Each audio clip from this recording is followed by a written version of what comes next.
So this dude, clearly a complete nutter, literally chasing an innocent member of the public around this station with knives. Breaking right now, Tommy Robinson has spoken out over a horrifying London crime wave, which is terrifying ordinary citizens during their day-to-day life. Honestly, Sadiq Khan has destroyed what was the world's greatest city.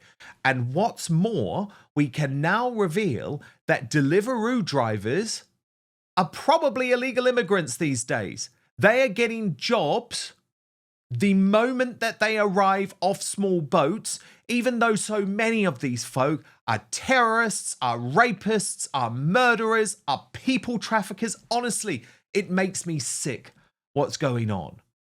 But this video, I want to show you this video of a central London train station. Watch this, because it just shows you the absolute horror that ordinary folk are now having to deal with during their day-to-day life.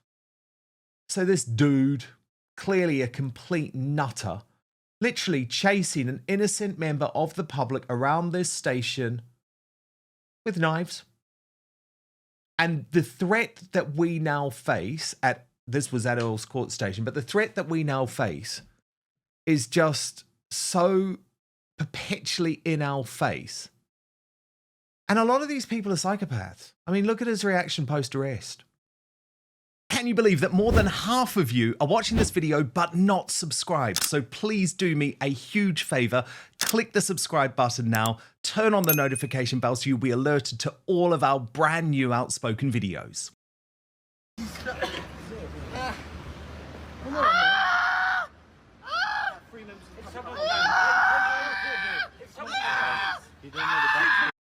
He shouldn't be here. As Tommy Robinson posted on X, insane scenes at Earl's Court Station in, quote, modern London yesterday, as a man is chased around the station in broad daylight as this one tries to take his watch. The thief left screaming by the end and the watch intact on the rightful owner. Eddie Alexander, Father Calvin Robinson, my superstar panel. The problem is, Father Calvin, usually the police do nothing. Usually the watch isn't intact. Usually these criminals win.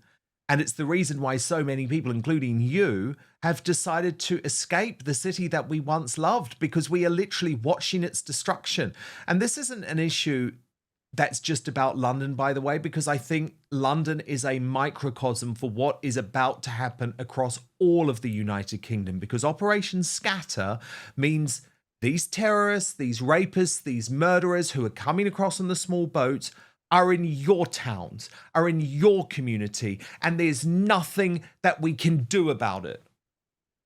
Absolutely, it's lawlessness. It was just the other day when someone tweeted that there were entire boroughs in London that had no police on duty for that day. How terrifying is that? You've got a man running around Earl's Court Station looking for help. Not only are the police not helping, but the other men near him are not helping either when this rabid attacker is trying to steal his watch. It's so sad how far our capital has fallen. But you're right, it's not just the capital. This is all the major cities now, and it's spreading from the cities to the towns, and soon it will reach the coastal regions. This is what the future of our country looks like, unless we do something about it. What can we do about it? It's going to take a massive political movement. It's going to take mass deportation, repatriation. People that should not be in our country should be booted out of our country. Anyone that's come in illegally, gone. Anyone that's committed a crime, gone. You know, anyone that's from a country that we do not want to have relationships with, such as Pakistan, gone. And these are going to be hard decisions, but someone's going to eventually have to make them. The problem is, at the moment, in the current lexicon, to say these things, you're still labeled as a fascist. We're going to have to move past that, because if we don't, we've got at least, well, maybe 1 or 2 decades left, and then the country's kaput. And there are just so many examples of this.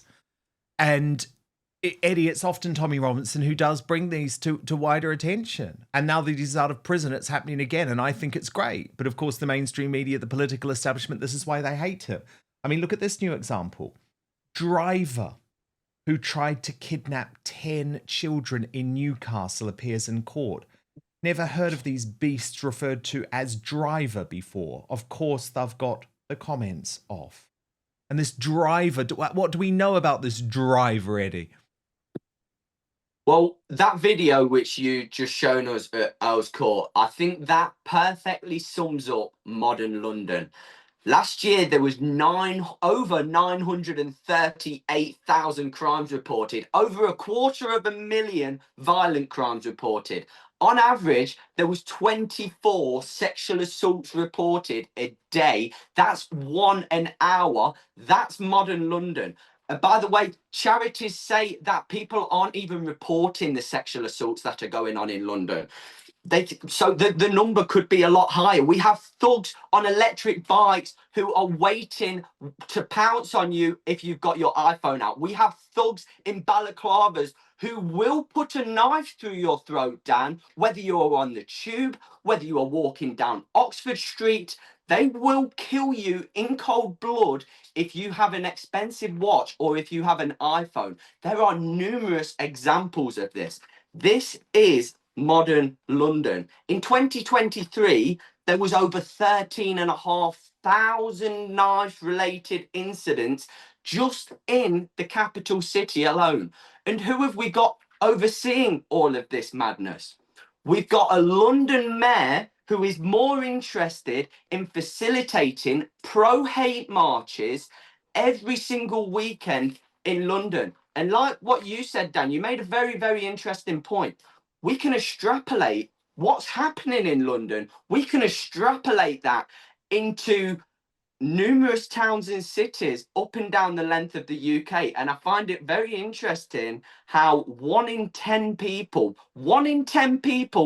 are an illegal migrant. There is currently 500,000 illegal migrants in the capital alone. Since we've seen a rise in migration, since we've seen a rise in no-go areas in London, we've also seen a rise in knife crime. We've also seen a rise in sexual assault. We've also seen a decrease in the living standards in London. London should be the financial hub of the world. And Totally. Now we are a disgrace on Totally. the world stage, and people are taking notice of it, not just in the UK, but they're also taking a notice of it from abroad as well, Dan. But first, this episode of Outspoken is brought to you by Manscape, the global leader in men's lifestyle and grooming. And I'm very excited to say the heat has officially arrived overseas because the Lawnmower 5.0 Ultra in the white hot special edition colorway from Manscaped now available across the UK, Europe, and Australia. So this is the same trimmer trusted by millions of men down below, now with a clean white and gold finish that looks just as smooth as it shaves. But it isn't just a pretty face. The Lawnmower 5.0 Ultra is built to handle your most sensitive areas with care, helping reduce the risk of nicks, cuts, and irritation where it matters most. So whether you're cleaning things up for a day, to trip, or just to feel a bit more put together, the white hot trimmer makes below the waist grooming a whole lot smoother. Literally. Join over 12 million men worldwide who trust Manscaped and use the code Outspoken for 15% off your entire order at manscaped.com. And by the way, to the ladies in the Outspoken audience, trust me, this is a fail-safe gift for your boyfriend, your husband, your son, your brother, or your hard-to-buy-for male best mate. And it's great as well. Such good product. The blades designed to glide over the skin with less tug and pull, helping the bloke in your life avoid the usual redness or irritation that comes with lower quality trimmers. It's simple, effective, and doesn't require a whole routine. Just pick it up, clean it, move on. Whether you're using it in the shower, on the go, or standing over the sink before a night out, the White Hot 5.0 Ultra fits into your day without getting in the way. Plus, the white and gold design actually looks so good. I don't think you're going to want to hide it in that bottom drawer of the bathroom anymore, right? White Hot looks, smooth results. The White Hot 5.0 Ultra brings the heat without cooking your skin. It's sleek, easy to use, and way less terrifying than whatever you were using before. So use the code Outspoken for 15% off your entire order. There's so much other good stuff at manscaped.com. That's 15% off with the code Outspoken at manscaped.com. But now, back to the show. But what's interesting, right, is the Overton window is shifty. But a lot of people are being called out for things I've said in the past. So I loved this, which Laurie Wastel of the Daily Skeptics pointed out earlier this afternoon. So there's a tweet from Sajed Javed, in 2022, where Nigel Farage wrote, according to the ONS figures, London, Manchester, and Birmingham are now all minority white cities. And Sajid Javid, so this is when the Conservatives were obviously in power, simply replied with 2 words, or reposted with 2 words, saying, so what? Now we have Sajid Javid in June 2025 with this headline, Father Calvin Robinson, Javid, immigration failures have made Britain a tinderbox.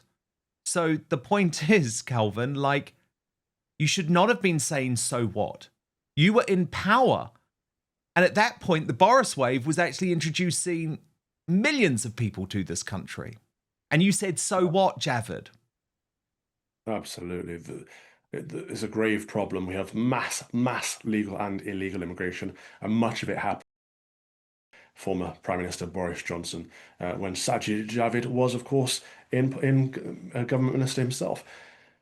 The problem is none of them wanted to face it while they were in power. And now they're out of power. It's so easy to sit by and say, look at what you guys are doing. Pointing a finger, passing the blame. These guys are the problem. The Conservative government over the last 15 years before Labour got in power, they are the problem, unfortunately, which means who is the solution? And of course, the Conservatives are now doing some good work. Chris Phelp, the Shadow Home Secretary, posted on X, I made an unannounced visit to an asylum hotel last Friday and found clear evidence of illegals working for Deliveroo, Just Eat and Uber Eats. Labour claimed to be cracking down on illegal work, and yet this is happening from the very hotels Yvette Cooper's Home Office is running and which she is funding with our money. And look, you can blame the Conservatives for what happened in the past, but I'm going to say good on Chris Phelp for actually trying to get to the bottom of this, getting out there. And this is what happened when he actually confronted those Deliveroo drivers. So we're at the hotel here. You can see there's a lot of Just Eat bikes here, a lot of Deliveroo bikes, loads of them, 1, 2, 3, 4, 5, 6, loads and loads of these bikes here. They look as if they're being used for delivery company work. Uber Eats, I can see an Uber Eats bike over there as well. These bikes here. So let's try and find out a bit more about what's going on. What's going on with you guys here? It's an asylum hotel. You guys have arrived here. I'm Chris. I'm a member of Parliament, just interested in finding and learning a little more about what the story is here. How long have you guys been here for? Little English. Whereabouts are you from? From Yemen. Yemen. You're from Yemen. Okay. And did you get here by boat? No English. No English? It sounds pretty good. What about you? Did you come here by boat? My name's Chris. I'm a member of Parliament here. Just looking to learn a little bit more about what the story is. So what's your name? I'm Chris. I'm Okay. And whereabouts are you from? Iran. From Iran. Okay. From Tehran or? Sorry. You know. You can if you want. It's a free country. Yeah, They can talk if they want, can't they?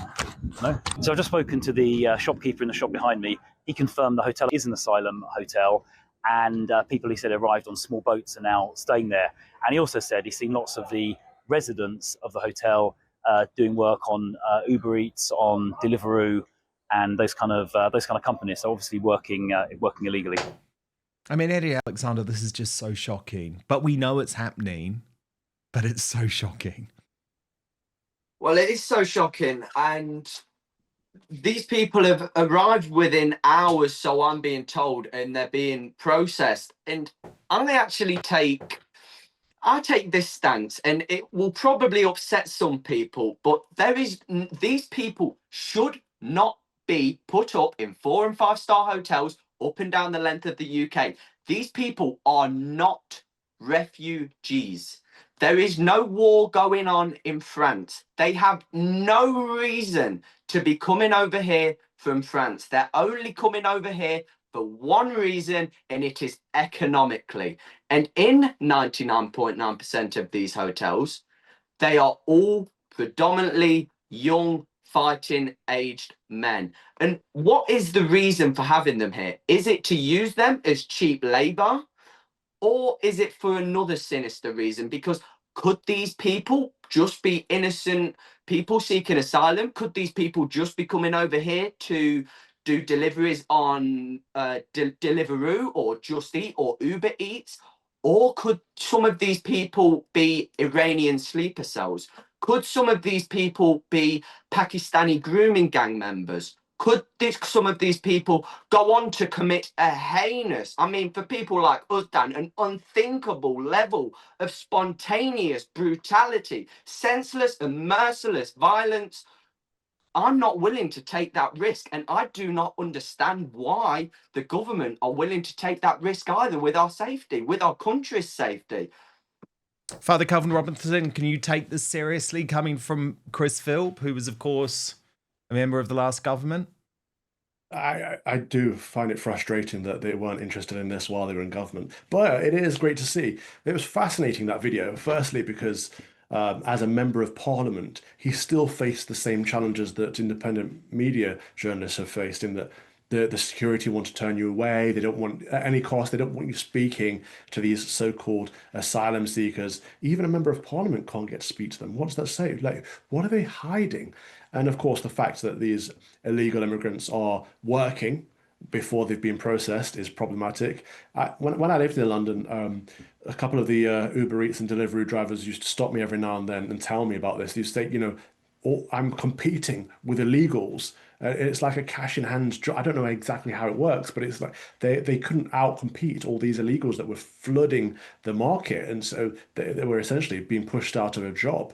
And what's being done about it? Again, very little. But it was good to see Chris Phillips down there. I would like to encourage his staff to stop fiddling with the microphone while they're secretly recording. Yes, that was annoying. I'm sorry about that, but it was the. Like I say, it's good to see. The audio that came from him.